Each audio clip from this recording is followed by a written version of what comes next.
Hello, and welcome to Nonprofit Nation. I'm your host, Julia Campbell, and I'm going to sit down with nonprofit industry experts, fundraisers, marketers, and everyone in between to get real and discuss what it takes to build that movement that you've been dreaming of.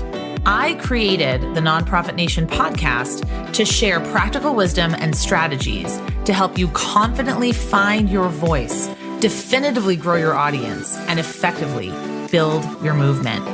If you're a nonprofit newbie or an experienced professional who's looking to get more visibility, reach more people, and create even more impact, then you're in the right place. Let's get started.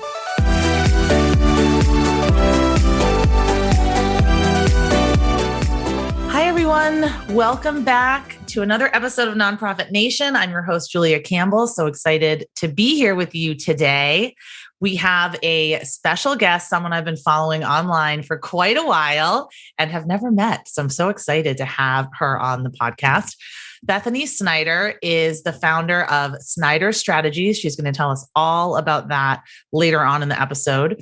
She's been on all sides of the advocacy world as a grassroots advocacy director, a lobbyist, a consultant, a communications director, and a U.S. Senate staffer, which we need all the tea on that for sure. She's worked for a range of organizations, and she has a passion for ensuring that nonprofits and membership orgs use their voices and expertise to influence policies that impact those most in need. I absolutely love it. Welcome, Bethany. Thank you. Thank you so much for having me. Yay, I'm thrilled to have you here. So let's begin. We always begin with your story. What led you to where you are today? You know, I reflect on this a lot. So I am in the nonprofit advocacy space. So I work with organizations to pass policies.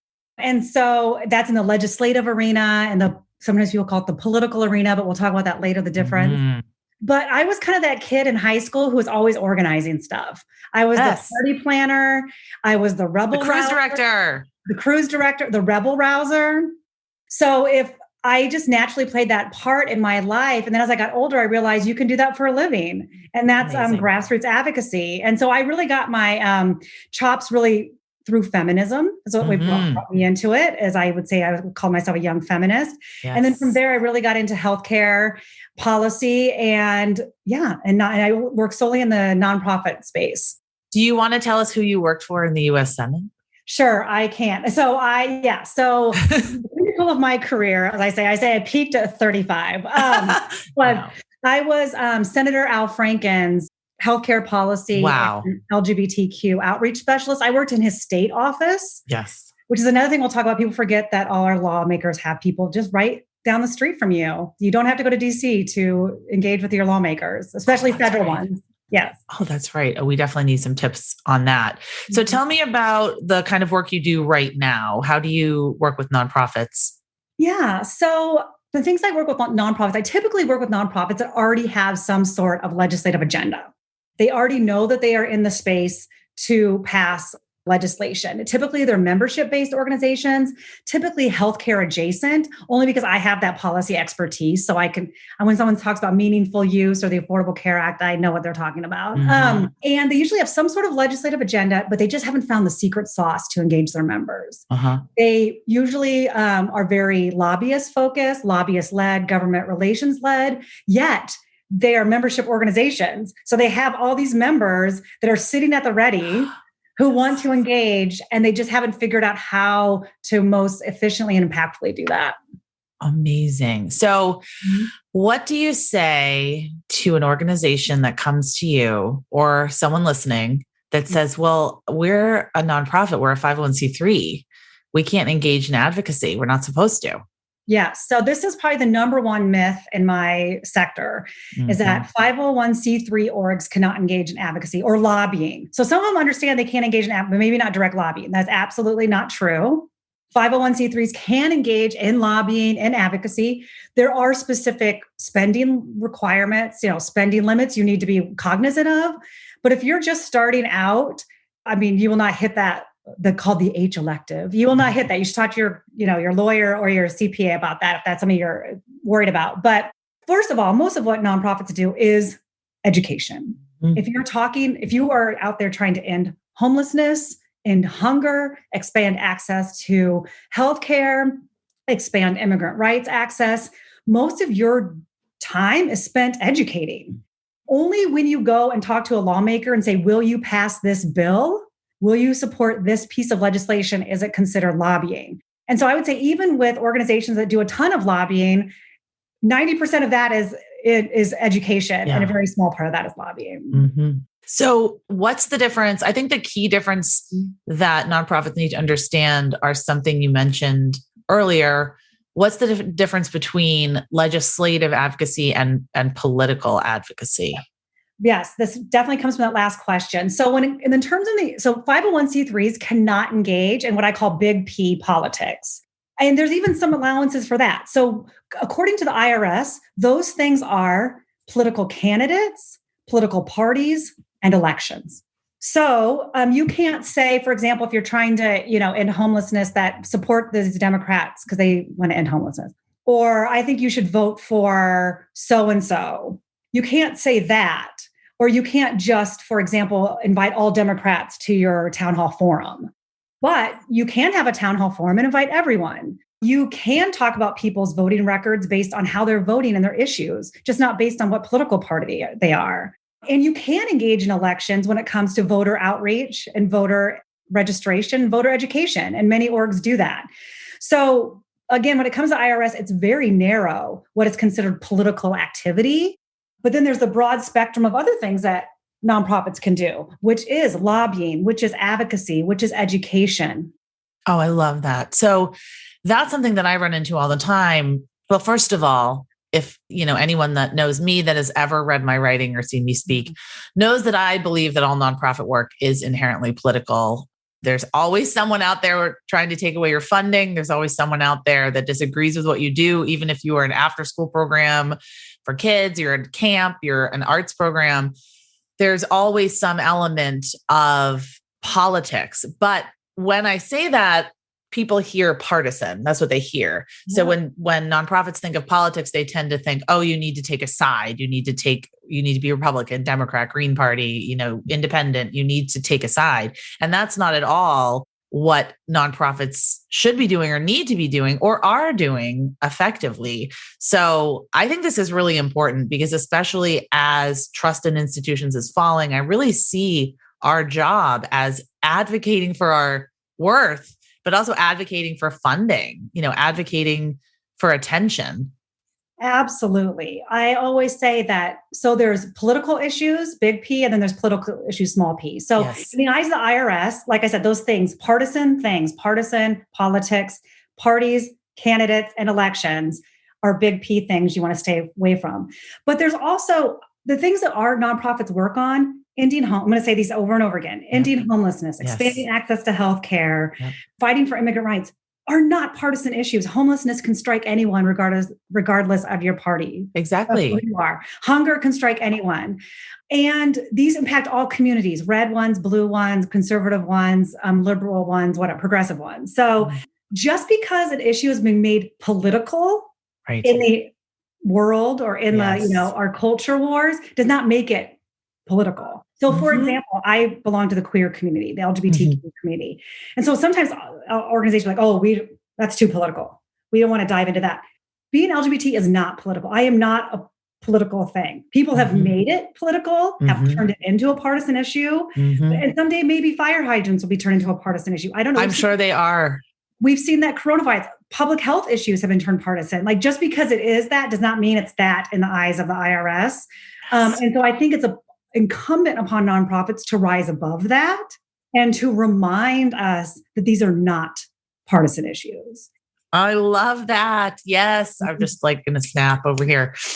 Yes. Women's bodies are political. Wearing a mask is political. I'm sure a fire hydrant in some way is political, like save the fire hydrants. But I love what you said. And I think that truly sticks with me and resonates with me. People and identity, that's not political. And it's been turned into a political issue just to feed the culture wars and feed certain people's agendas. So I hear that all the time from organizations. I don't want to talk about current events, because even talking about, like you said, coronavirus, even talking about the pandemic, even talking about vaccines is turning into a political, battleground. But what I really believe nonprofits have a duty to stand up for the people that they serve and stand up for the issues that they care about, the problem that they're solving, and advocating for yourself, for your funding, for your people, talking to legislators and informing. That's not necessarily lobbying. That's not necessarily advocacy the way I think a lot of organizations might get it confused. So I've been following you on the Progressive Exchange listserv, which everyone should be on if you're a progressive or interested in progressive issues. It's such a fantastic resource. And I've just been following you and seeing everything you've been posting. And lately you've been promoting this concept called people-centered advocacy. Mm-hmm. So how do you define people-centered advocacy? How is it different? And, kind of what makes it revolutionary? Yes. Oh, I love that. I do love that it's revolutionary, and I feel that way. So just like other sectors, the advocacy sector is going through a moment, I say, of reckoning, and it needs to. So historically, advocacy, and this will resonate with people, and I think why nonprofits stay away from it, have been very insider ball game focused, deals in back smoky rooms focused. I call it the good old boys club. It's very much centered on a lobbyist relationship with the lawmaker. Yep. And that's how the advocacy sector or public policy sector has been set up. And I think luckily, rightfully so, it is changing.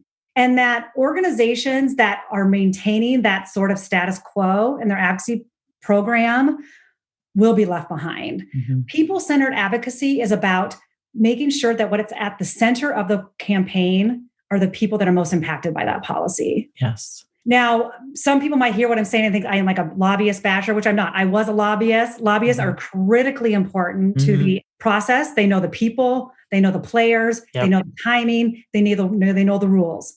All very important. But we need to be able to use that to then lift up these voices of people who are historically underrepresented, unheard, and who are really at the center of these policies that we're trying to change. So a good example is, I call it the old way versus the new reality. So the old way was the relationship was really between the lawmaker and the lobbyist. Yeah. That was centered. That was revered. People still make billions of dollars with those relationships.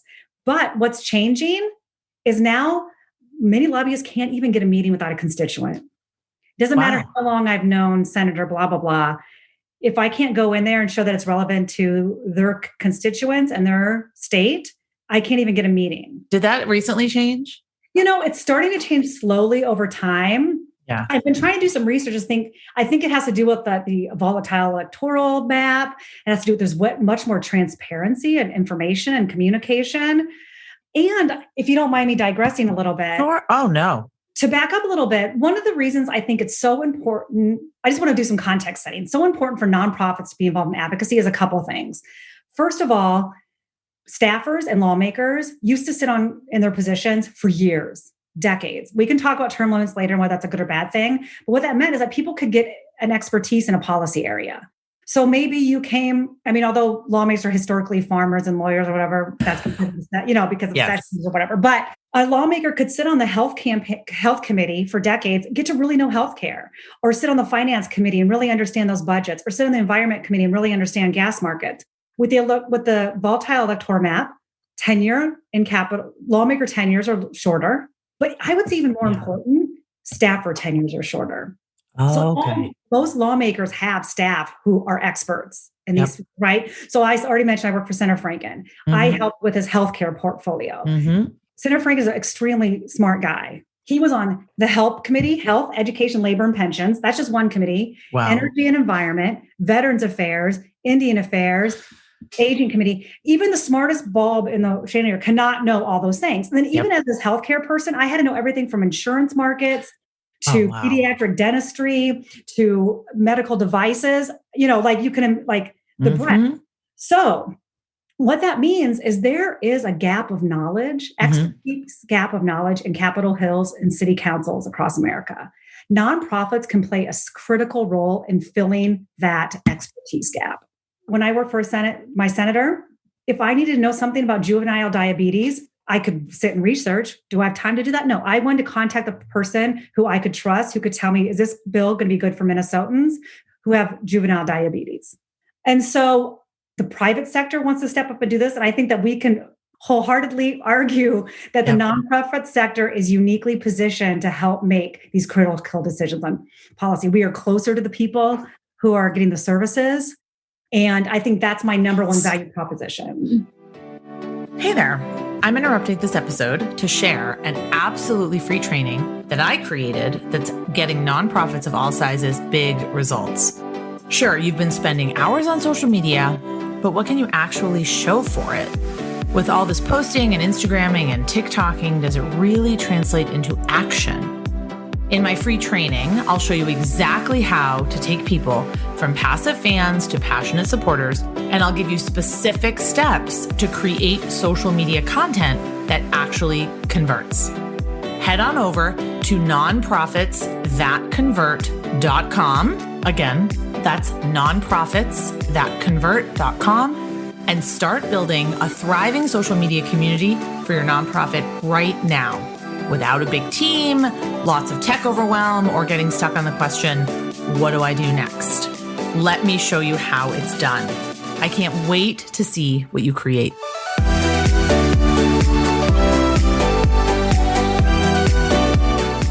This is what I tell a lot of my clients when they're just starting out trying to get PR, like trying to get publicity, visibility, and talk to reporters. I said, you have to find the one reporter, probably one reporter, if you're lucky, that covers this issue, because they cannot possibly be an expert on all issues. And it's just like you said, there's such a wide variety, such a breadth and depth of things that lawmakers need to understand and know about. And I'm sure that they would appreciate being informed by the nonprofits. So actually that leads me to my next question. How can nonprofits get started? Like, what do they need to know when they're just starting out? Well, I think the first thing is to look around and see who's doing this work, right? And so almost all the time in nonprofit advocacy, it's coalition-based.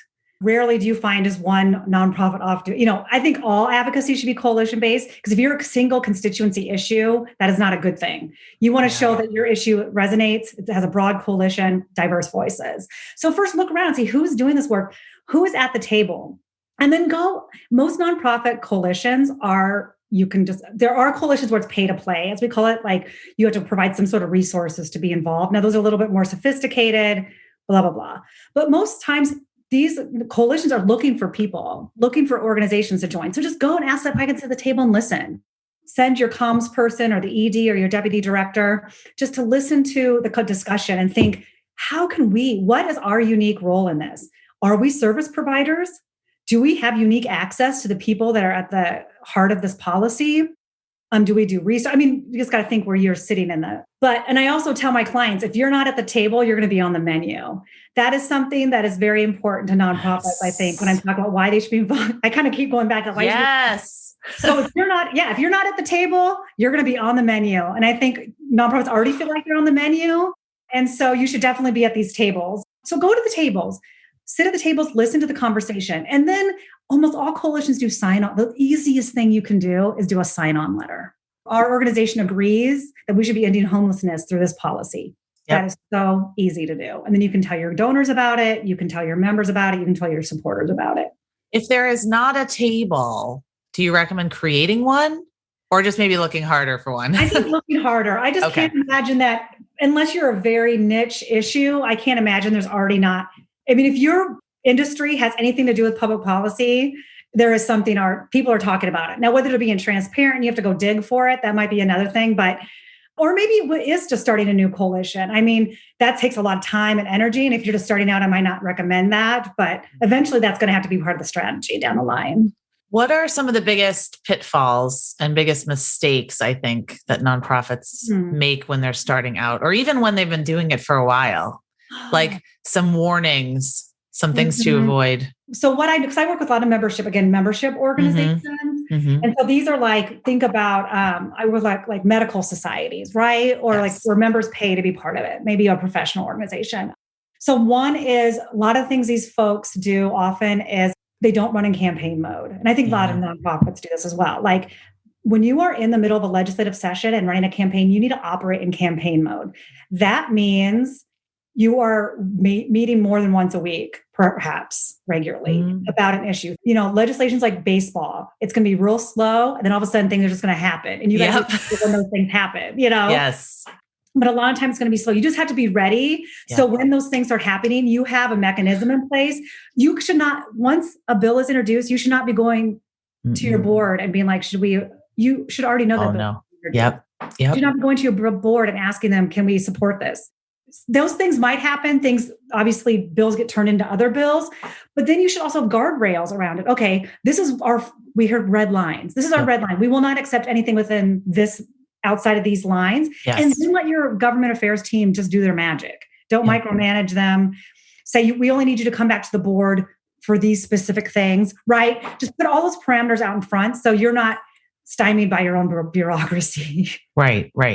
So, no, that's really a good point. And this leads me to my next question. What channels do you find are the most effective? Because I know you talk a lot about digital. You're very involved in the digital world, the digital landscape. I'm sure probably old school phone calls and meetings as much as we can do right now in the current climate. But what other channels, digital or otherwise, do you find to be the most effective for advocacy? So there's two ways to look at this. One is so I work with a lot of advocacy efforts aren't successful because their own internal team. So first is, how is your team communicating with each other? How is your coalition communicating with each other, right? So there's those communication channels. I think orgs haven't gotten enough on, I think Slack is underused in the advocacy sector. Your coalition create a free Slack channel just for your coalition members where you can, especially now, a lot of lobbyists or government affairs people are like, typically a lot of things happen outside the doors of the committee hearing, right? They're talking, but everyone's sitting and staring at their computers now. How do those lobbyists be like, oh my God, so-and-so just said this, what are we going to do? You should be on Slack. You should have that instantaneous communication that everyone can see. So if they're not there, not part of it, they can go back and look at it and are tied into what's going on. But then there's the communication between you and your supporters or your donors, and then their communication with their lawmakers. So that's the people-powered advocacy. Yes. So first you got to think about, how do we talk to our our members, our donors and supporters about this issue? And then how do we get them to talk to the lawmakers about that? I think the same pitfalls that befall other communications professionals do us too. Facebook only gets in front of the people they let you get in front of. Yep. Email is good, but are they seen at the right time? I think text is incredibly effective in advocacy. You can click and just send an email from there. You can click to call. If you are having your advocates have to look up contact information for the lawmakers, you are 17 steps behind. Yeah. That is just, no one is. I can't tell the last time I've done that. I am really involved in advocacy. I might even have my state representative in my phone. I may. Right. I'm 1% of the population. Sure. If I don't, I'm rarely going to take the time to do it. No. So when you say click here to send this letter and click here to find your lawmaker, you're already not having a successful campaign. Right. So do as much upfront as you can. Give people, this is a lot like what I teach when talking about fundraising campaigns or crowdfunding campaigns. Give people as much information as you possibly can so that they can just cut and paste it and share it for you. Because yes, they're not going to go and look and scroll and pinch and cut and paste and do any, emails. So I love that. I've been a big fan of the text advocacy. So I am on several different text lists. Now that it's the political climate's not quite as urgent, but certainly around the election, I was on so many different text chains, like call your legislator about this, call your legislator about that, email about this, email about that. But I appreciated it. I didn't do it every single time, but the ease of it and the way that it fit into my daily life, I think that's probably one of the trends, hopefully going forward, that we want to make advocacy as easy as possible for the normal layperson. So any tools that people can use to make things easier and seamless and frictionless, I think are great tools. Absolutely. And there is a whole sector of advocacy tools out there, just like there is for fundraising tools. Yep. There's dozens of them. And I talk to my clients about what makes sense for your organization, but there are dozens of tools. But another reason those tools are so great, in addition to making it easy, when you'll appreciate this as you talk about fundraising, is data and tracking and metrics. Yep. I don't understand when I see an email that tells me to click here to download this whatever and then go, how do they know I ever contacted my lawmaker? Yep. How do they know how many calls are going in there? Mm-hmm. I mean, now these advocacy tools aren't perfect. I may just pick up the phone call that won't be recorded, but at least you have some kind of baseline. Okay, we know that 100 calls went into Senator so-and-so's office. So then when your lobby goes in there, your lobbyist, they can say, Senator so-and-so, I know you got 100 calls yesterday. Yep. I mean, how powerful is that as a message? Amazing. Another pitfall, though, I just want to go back to that. Sure. Feedback on our other question. I see this a lot as well. That drives me crazy. Giving multiple options. Yes. So you send me an action alert. You said, okay, tweet one thing, tweet at your lawmaker here, 2, call them, or 3. And I'm like, well, which one do you want me to do? You're the expert. Which one do you want me to do? Do you want me to tweet at them? Do you want me to call them? Or do you want me to email them? Like, I know people think giving them multiple options, they're more likely to do, but actually people get stymied. You know this when you're at the grocery store and looking at all the cereals. I'm like, I don't know. What is it called? Decision paralysis? Oh yeah. Analysis paralysis. Yeah. I just want you as the expert to tell me what I need to do. Tell me what to do. And when. Don't give me what to do. Choices. I mean, no, absolutely. A confused mind always says no. Yes. So make it clear, make it compelling, make it concise, and make it just absurdly easy to do. And you're going to get conversions. So I want to talk a little bit, like, how can people work with you? Do you want to tell us about this new Slack community as well that you've created? So I do. I just created a new Slack community because I am on a mission to change the advocacy sector and do advocacy differently. Yes. So I started a Slack channel called Do Advocacy Differently. And these are for advocacy professionals who are tired of the status quo, who are tired of the good old boys club, who are tired of lobbyists and government relations people putting themselves at the center of the campaign. Yeah. So you can go onto my website at snyderstrategies.me, and there's a little button up there called Do Advocacy Differently, and it tells you about the Slack channel and how you can join. But if you're interested, if your organization is interested in doing advocacy, or if you do advocacy and you're just missing that secret sauce, as I say, you can find all my information on my website as well, which is snyderstrategies.me. But I do a lot of posting on LinkedIn. So you can find LinkedIn is like blowing up. Yeah. So all my guests, it's like, Twitter, Facebook, LinkedIn, blowing up. Yeah. LinkedIn. I do a lot, share things. I share anecdotes. I share things that I hear from lobbyists. So you can follow me there.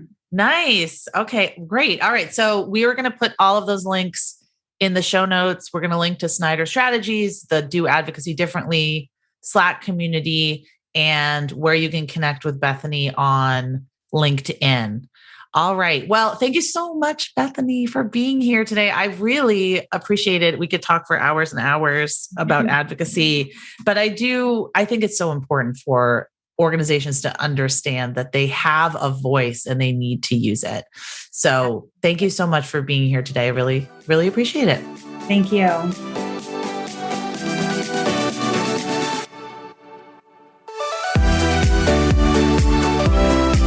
Well, hey there. I wanted to say thank you for tuning into my show and for listening all the way to the end. If you really enjoyed today's conversation, make sure to subscribe to the show in your favorite podcast app, and you'll get new episodes downloaded as soon as they come out.